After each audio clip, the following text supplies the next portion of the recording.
Okey, terima kasih rakan setugas di studio. Baik, kita sekarang berlintas langsung dari Padang Seri Gelam, pusat latihan Johor Darul Takzim, di mana hari ini merupakan latihan rasmi bagi pasukan JDT untuk aksi kumpulan I Liga Juara-Juara Asia ACL bertemu Ulsan Hyundai, di mana pertemuan ini sememangnya cukup penting buat skuad Harimau Selatan untuk mereka mengintai peluang, mencerahkan peluang layak ke peringkat kalah mati, di mana Ulsan ketika ini berada dalam situasi yang cukup baik untuk meneruskan kemaraan, di mana seperti yang kita sedia maklum, pasukan ini mempunyai kelompok barisan pemain yang cukup baik, squad depth yang cukup baik.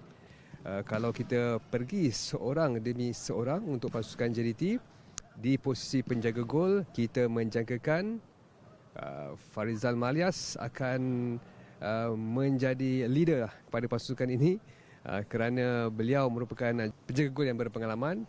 Tetapi apa yang kita boleh fokuskan, Ahmad Shihan Hazmi.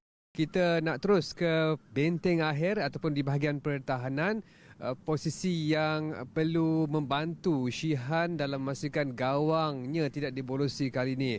Saya melihat Feroz Bahrudin antara calon yang bersesuaian untuk diturunkan sebagai kombinasi di bahagian benteng akhir, terutamanya di bahagian centre back, di mana kalau kita lihat Feroz yang berada dalam radar surat kebangsaan memiliki kekuatan fizikal untuk memberi saingan kepada penyerang berfizikal pasukan lawan, iaitu daripada Ulsan Hyundai.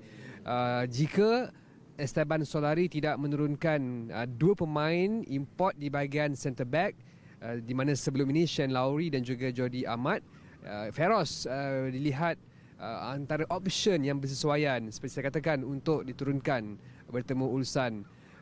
Kita dapat lihat juga di bahagian tengah, di situ ada kelibat Afiq Fazail.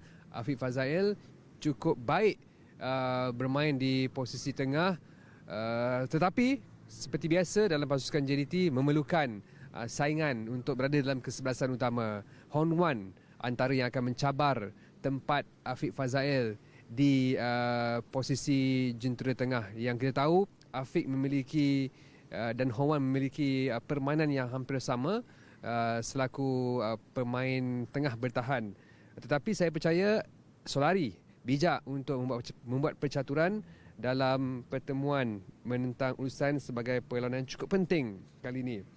Baik, seterusnya di bahagian pertahanan kanan dan kiri, Matthew Davis dan Corbin Ong juga saya melihat antara calon yang akan dipertimbangkan untuk berada dalam kesebelasan utama. Cumanya kita ataupun saya melihat posisi Matthew Davis itu perlu diperbaiki kerana berdasarkan aksi terakhir bertemu Ulsan, Matthew di posisi pertahanan kanan dilihat menjadi lubuk kepada pasukan Ulsan untuk melakukan serangan dan menghasilkan jaringan. Tetapi saya percaya Matthew Davis belajar daripada kesilapan itu, kekalahan itu, untuk memastikan beliau mampu untuk memberi sumbangan besar kepada pasukan. Dan Corbin Ong juga diturunkan ketika bertemu Ulsan di tempat lawan tempoh hari, dan saya menjagakan pertahanan warisan negara ini sekali lagi akan dipertaruhkan di posisi pertahanan kiri berbanding Oscar Arribas. Dan seterusnya di bahagian serangan, kalau kita lihat sebelum ini Solari tidak menggunakan Fernando Forestieri, sebaliknya menggunakan gandingan antara Herberty, Bergson yang menjadi taruhan. Tetapi Herberty yang boleh beraksi di posisi tengah juga memiliki kemampuan untuk berada dalam kesebelasan utama untuk memberi suntikan kepada bahagian tengah dan juga menyerang dalam usaha menghasilkan jaringan. Dan Forestieri seperti saya katakan sudah pasti berada dalam keterujaan yang luar biasa, kerana pada pertemuan tempoh hari beliau tidak berada dalam kesebelasan utama, sekadar memulakan permainan di bangku simpanan, dan beliau hadir pada sidang media pagi tadi, dan saya menjagakan Forestieri akan digunakan, dipertaruhkan untuk pertemuan kali ini, kerana kita tahu kepakaran Forestieri dalam memecah benteng akhir itu cukup penting bagi pasukan JDT. Cuma ketika ini pendapat saya Forestieri belum berada pada prestasi terbaik selepas baru pulih daripada kecederaan. Dan sudah tentu pemain seperti Bergson akan menjadi taruhan utama kerana Bergson merupakan penjaring terbanyak pasukan ini dan menjaringkan gol ketika bertemu Ulsan. Cukup cantik satu gol yang disumbangkan dan saya menjagakan Bergson akan dikawal rapi oleh pertahanan Ulsan.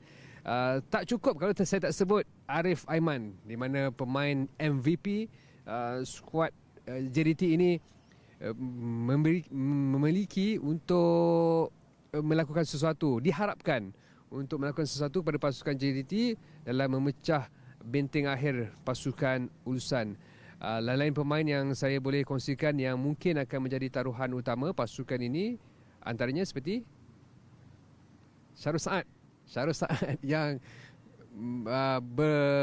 mempunyai option dan pilihan sebagai pemain di benteng akhir. Seorang lagi pemain yang saya ingin sebut di sini adalah Akir Rashid.